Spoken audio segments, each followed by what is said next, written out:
NTA International News. Efforts to end militancy and destruction of oil installations by Niger Delta Avengers underway as Minister of State Petroleum Resources reaches out to them. Nigeria agrees to Cameroon's return of 80,000 refugees, and Bankers Committee proposes a limit to over-the-counter withdrawal. Hello there, so good to have you join us on NTA International News. I am Oku Ekbayong. We begin by telling you that the Federal Ministry of Information and Culture's Town Hall Meeting Series was in Uyo, the Akwa Ibom state capital for the South-South geopolitical zone of the country. Anthony Folson reports. As has been the tradition, the ministers gave a rundown of the achievements of the federal government as it concerns their ministries, with the Minister of Information and Culture leading the way, saying the federal government has started putting Nigerians back to work, as it promised to create jobs. But the best news is that the administration has started putting Nigerians back to work in fulfillment of its promise to also create jobs. We are indeed on track. Of course, there's still so much to be done. Rotimi Amechi of Transport and Ibeka Chukwu, Minister of State for Petroleum, who have been part of the meeting from inception, it has become a familiar outing for them with Nigerians. No money, no money. I must thank the Minister of National Planning. Everybody was no money to do this project. We can't take the two, we must take one. We agreed that we will do both Lagos Calabar and Lagos Kano. Today, we are proceeding with Lagos Kano and Lagos Calabar. This year, we will commence with Lagos Kano, but we'll start with Lagos Ibadan. For too long, we have relied on government institutions to be the track for development. That has got to change. Countries that have made it all over the world have been countries where individuals have the resources, have the intellect, have the creativity, and drive development. We must all begin to join hands to make a difference. Just fresh from Ogoniland, after the Ogoni cleanup launch, Amina Mohammed explained that issues of the environment is not peculiar to one region of the country alone, that the federal government is prioritizing the impacts without leaving any area out. Here we have to be honest with ourselves that a country that has been brought to its knees will take more than a day to rebuild. It's important that we address oil pollution. We launched the Ogoni cleanup, but that's only part of it. We said that that was our first step. The next step for cleanup has to be the rest of the Niger Delta, and we have to find the solutions to bringing forth how we do it. Budget and National Planning Minister Udoma also had his chance to account for the federal government stewardship in the last 1 year. 1, diversify. 2, diversify. 3, diversify. And how do we do that? We need to create the environment for the private sector. Because ultimately, government alone cannot do it. Government can create the enabling environment. So one of the objectives we want to achieve this year is to move 20 places up the ease of doing business rankings by implementing fast-track measures for business approvals, acquisition of land titles, and so on. One minister who made his debut at the Town Hall Meeting Series is the Minister of Niger Delta Affairs, Usani Uhuru Usani. We are actually working for society, for the benefit of people. We are expanding this to be sure that whatever we are going to do has the approval of the local authorities through the governors of the states. Akwa Ibom State Governor Udom Emmanuel spoke glowingly about the Town Hall meeting. When people are regularly engaged and their inputs on the mechanics of governance sought, challenges explained and solutions preferred, I believe apathy and alienation are eliminated. And the net gain is that the populace becomes better informed about the workings and direction of governance. In Uyo, the Akwa Ibom State capital, Anthony Forson, NTA News. And the newly launched jobs creation portal of the federal government, npower.gov.ng, has recorded over 400,000 successful registrations since it opened for submissions on Sunday, 12th of June 2016. A statement by the Senior Special Assistant, Media and Publicity in the Vice President's Office, Lau Luakonde, said government is very impressed by the enthusiastic response to the call for applications, stating that as soon as at noon on Monday, June 13, only 36 hours after the launch of the portal. Stance of the ministry, because as an association, we are looking for a way of want to develop stainless steel in Nigeria, and part of it is building a stainless steel plant, not just a stainless steel plant, a stainless steel market, and others allied companies that comes with it. The association added that it was seeking ways of advancing the fortunes of Nigeria in the area of manufacturing, stating that the iron and steel industry has a huge potential for economic diversification. In Abuja, Abdullahi Suleiman Iyaji, NTA News. And moving to the Niger Delta area, where the authorities of the Niger Delta Development Commission, NDDC, are advocating proper structuring and monitoring supervision to enhance the operations of the Commission. The Managing Director of the Commission, Ibim Seminatari, stated this while speaking on NTA's Good Morning Nigeria program. Ngufan Shaji reports. The NDDC, established to facilitate rapid transformation of the Niger Delta into a region that is economically prosperous, socially stable, ecologically regenerative, and politically peaceful, also has a mandate of formulating policies and guidelines to make this happen. Its operations cover the 9 oil-producing states of the region. NDDC's acting managing director, Ibim Seminitari, says the Commission has made great impact in implementing some quick impact projects, distributing them across oil-producing communities to improve the region's economy and raise living standards. In several communities in the Niger Delta, the NDDC is the only government they know. I mean, I was at Atifon in Ondo State. It's not even directly oil producing, but it's in an oil producing state. And the KBSC said to me, every road you see done here was done by the NDDC. Seminitari, however, points out that squabbles among some past executives, lack of internal accountability, as well as large-scale corruption has affected the progress of some projects in the region. The Ogbeanembe road that we were hastening, we ought to have commissioned that road in April. We didn't commission because a worker was kidnapped. Yeah. 2 soldiers were killed on the project. I met with the government of Bayelsa State, and I said to them, if you still want this project, you've got to guarantee the security of personnel.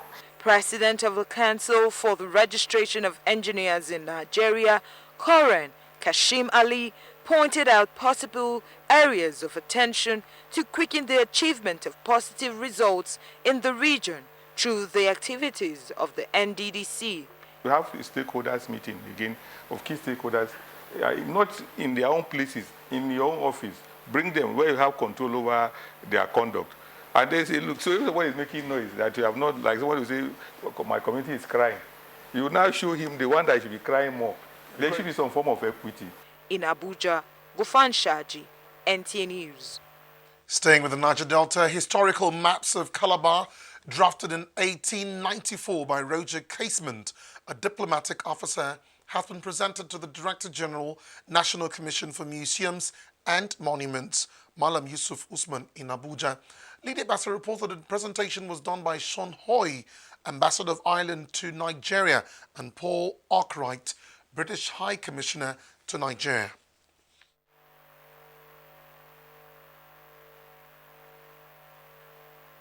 These maps were very important because for many people who came to Nigeria, they entered by the rivers. Calabar was the gateway. The artifact is some of the earliest attempts to map the Calabar region by Roger Casement. 2 water tanks, which still stand on a high tower in Calabar, Cross River State, are locally known as the Casement tanks and are credited as the first public water supply for the local community. This year marks the centenary of his death. Turning to security-related issues, the federal government has signed a tripartite agreement with the United Nations High Commission for Refugees and the Republic of Cameroon voluntarily and in a dignified manner. The Director General of the National Emergency Management Agency, NEMA, Mohammed Sani Sidi, made this known when an African Union humanitarian mission led by Dr. Aisha Laraba Abdullahi, Commissioner Political Affairs, visited the headquarters of the agency. He said there were about 80,000 displaced Nigerians currently taking refuge in Cameroon and that the federal government has been making efforts to cater for all their basic needs. He said the federal government and the government of states affected by the insurgency, United National Organizations, international non-governmental organizations, and the private sector had done a lot in the past 4 years to manage larger numbers of internally displaced persons in the northeast, adding that the agency had moved from the emergency response stage to recovery and the resettlement of the IDPs. The local government and the federal government and private sector have done a lot in the past 4 or 5 years. We've been managing the large number of internally displaced persons. The last count put the figure about 2.1 million internally displaced persons across the country. Earlier, AU envoy Dr. Aisha Laraba Abdullahi said they were in Nigeria to assess the situation of IDPs and to discuss areas of possible support. She added that displaced persons and Nigerians were of concern to the African Union, as records available to the AU indicate that there were about 13 million displaced persons and 3 million refugees on the continent. She commended the efforts of the Nigerian government and the military for degrading and minimizing the activities of the insurgents in the northeast. Nigeria and the Republic of China are working towards improving agricultural productivity in Nigeria to further boost national food security and job creation in the sector. This is coming as the Chinese embassy in Nigeria trains young farmers to modern technology in crop cultivation. Musa Babali reports. The support from the Chinese government is coming at a time Nigeria is working towards diversifying the country's economy away from oil, and agriculture is expected to play a significant role in that regard. The Chinese embassy in Nigeria is to train Nigerian farmers, especially the young ones, with modern skills to improve their output in areas of cultivation, processing, and marketing of produce. We are willing to share the experience with my Nigerian friends in agricultural development aspect. I do believe since Chinese we can solve our food problem. Definitely, Nigerian people also can do it.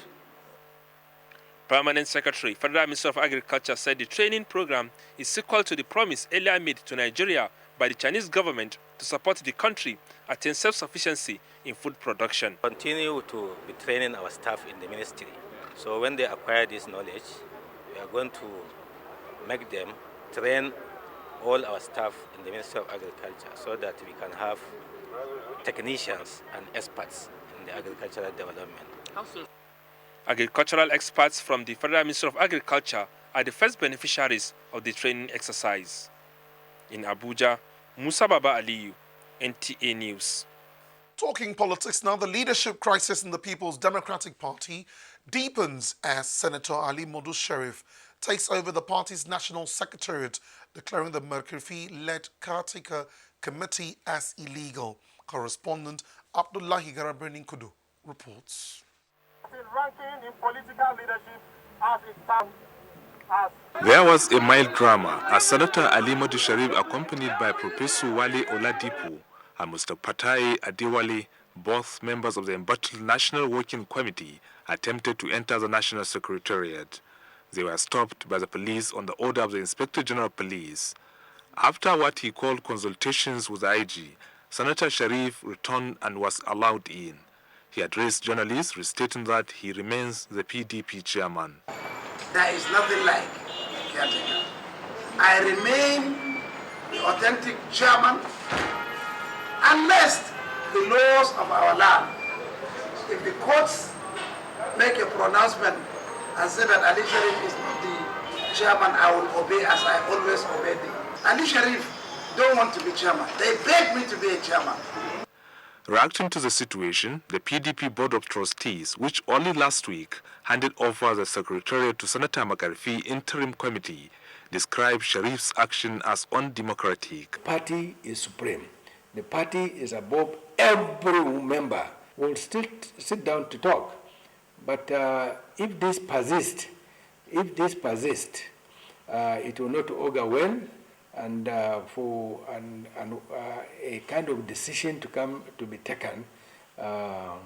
Some people have different opinion on this case. For those following this development in the People's Democratic Party, we recall that the crisis started when the party held two parallel conventions, one in Port Harcourt and the other one in Abuja, in which three sub-parallel chairmen were produced. The good thing, however, is that this has been done in a peaceful manner. In Abuja, Abdullahi Garba Bruno, NTA News. Now you're watching the news on NTA International, coming to you from Nigeria's capital, Abuja. There'll be more reports after this time out. Stay with us. Hi, I'm Corey David.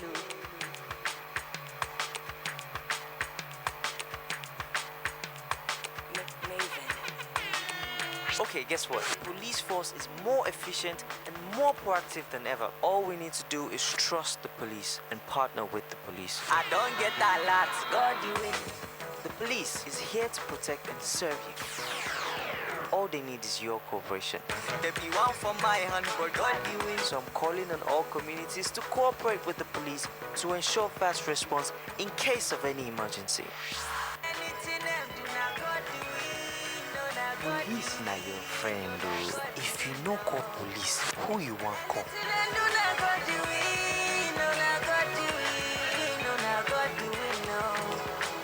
I don't change my name to God do it. This message is from the Nigeria Police Force.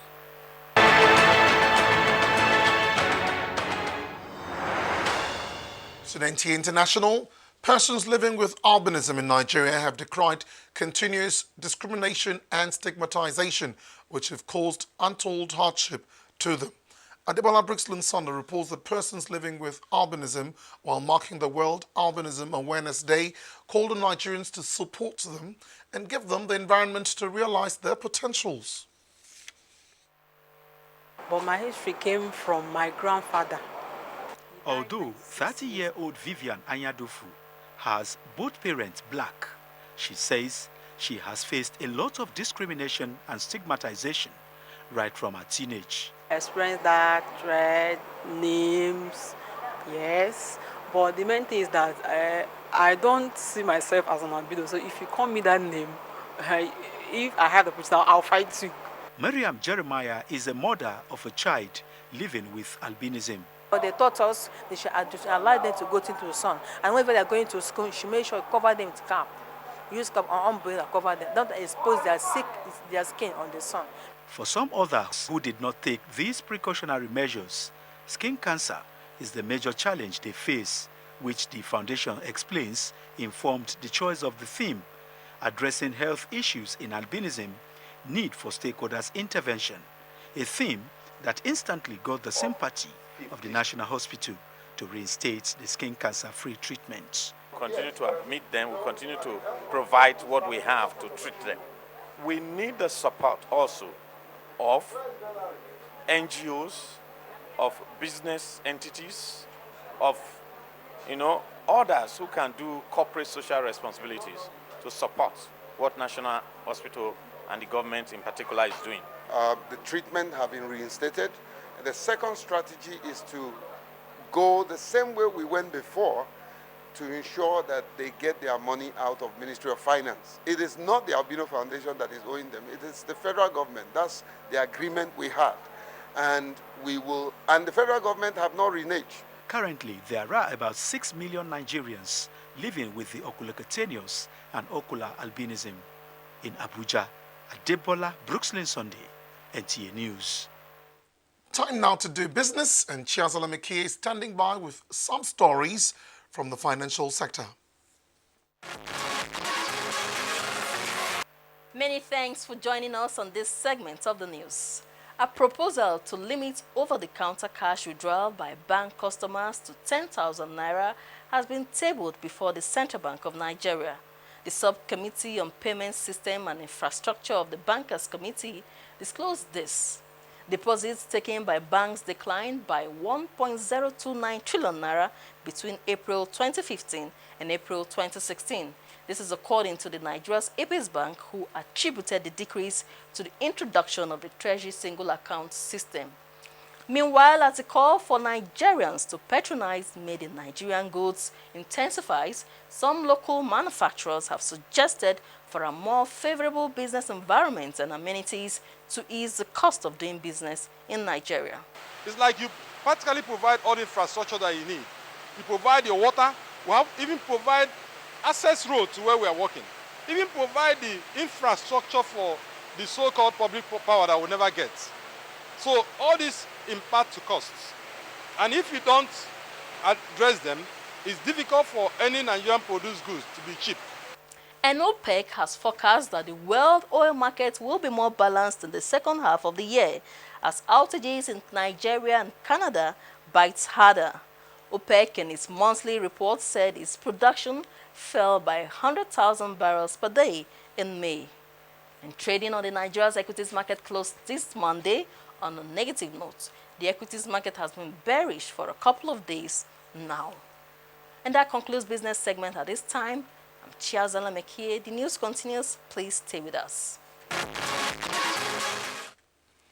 Oscar Pistorius due for sentencing this week as court case begins. Nancy Godden-Onihu reports on this and other happenings around the globe. A sentencing hearing for South African athlete Oscar Pistorius, who murdered his girlfriend Reeva Steenkamp in 2013, has started in Pretoria. He faces a jail term of at least 15 years, but his sentence can be reduced due to time already spent in prison and other mitigating factors. Psychologist Jonathan Skolge, speaking on behalf of Oscar Pistorius' defense team, told the High Court that the former athlete's mental state has deteriorated due to depression. The hearing is expected to last all week, with a sentence by Friday. Pistorius has always maintained he believed he shot an intruder. Eritrea's government has accused Ethiopian troops of carrying out attacks against Eritrean positions in a disputed border area. Eritrean Information Ministry said Ethiopia unleashed an attack against the country on Sunday. But Ethiopian Prime Minister Haile Mariam Desalegn in a recent statement made it clear that his country's forces would act against Eritrea if provoked. Both countries are without diplomatic relations since the end of year 2000 due to the border war in which tens of thousands have been killed. Reports say U.S. President Barack Obama has condemned Orlando nightclub shooting by 29-year-old Omar Martin, which led to the killing of up to 50 people, calling it an act of terror and hate. And as Americans, we are united in grief, in outrage, and in resolve to defend our people. Obama said the massacre is the worst hate shooting in American history against the lesbian, gay, bisexual, and transgender community. Nancy Godden-Onihu, NTA News. Time now for sports. Nigeria's women basketball team to be at the Olympics in another qualifier in France as Brazilians mourn their outstare from Copa America Football Championship. Amanti Marcus reports.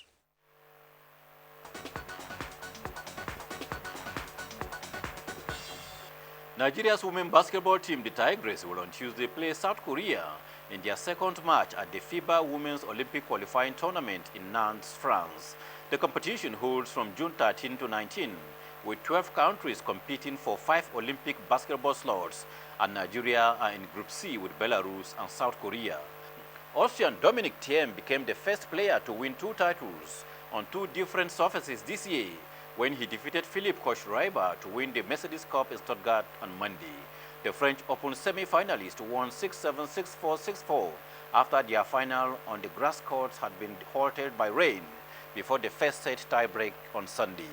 World number 7 Thiem, the fastest rising player on the ATP Tour, won on clay in Buenos Aires and Nice and on hard court in Acapulco this year. Brazil were knocked out of the Copa America after a 1-0 shock defeat against Peru at Foxborough, Massachusetts on Sunday.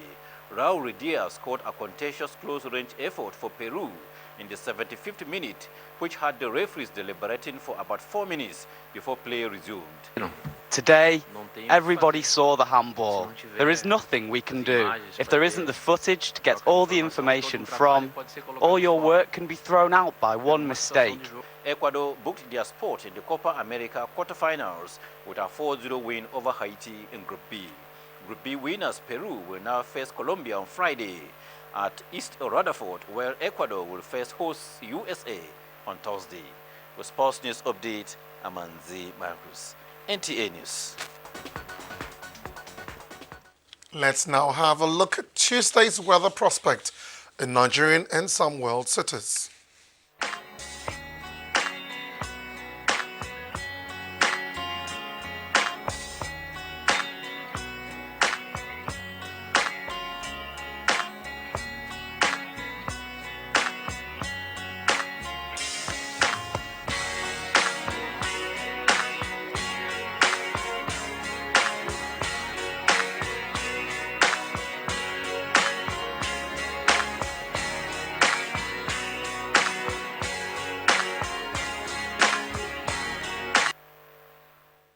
And that's it from our newsroom here